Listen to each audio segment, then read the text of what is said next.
স্বভাববাদ হচ্ছে সেই মতবাদ যে যা স্বভাব অনুযায়ী ঘটে। যদিও এর পিছনে কার্যকারণ যদি থেকে থাকে, কিন্তু স্বভাববাদীরা বলেন যে এর কারণকে কোনো সময় আটকানো যায় না, যেটা ঘটার সেটা ঘটবে। কিন্তু বুদ্ধদেব তার কৃতিত্ব সমুৎপাদবাদ যে কার্যকারণ তত্ত্বের উপর যে প্রতিষ্ঠা করেছেন, তিনি বলেছেন যে আমরা আমাদের এই কার্য যে কারণ, সেই কারণটাকে যদি আমরা আটকাতে পারি তাহলে কিন্তু এই কার্য ঘটে না। তাই মূল বিষয় হচ্ছে কারণটাকে আটকানো।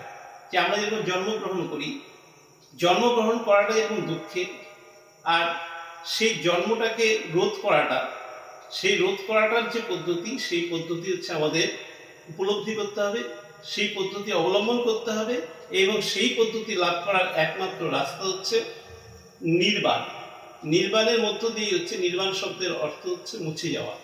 আমাদের মধ্যে যে কামনা, বাসনা, লোভ, তৃষ্ণা, হতাশা, যেসব জিনিস থাকে সেই সব হচ্ছে মুছে যাওয়ার বিষয়টাকেই হচ্ছে নির্বাণ বলা হচ্ছে। তাই বুদ্ধদেব তার কৃতিত্ব সমুৎপাদবাদ স্বভাববাদ এবং যদ্দিচ্ছাবাদের মধ্যবর্তী মতবাদ হিসেবে প্রতিষ্ঠিত করেছে।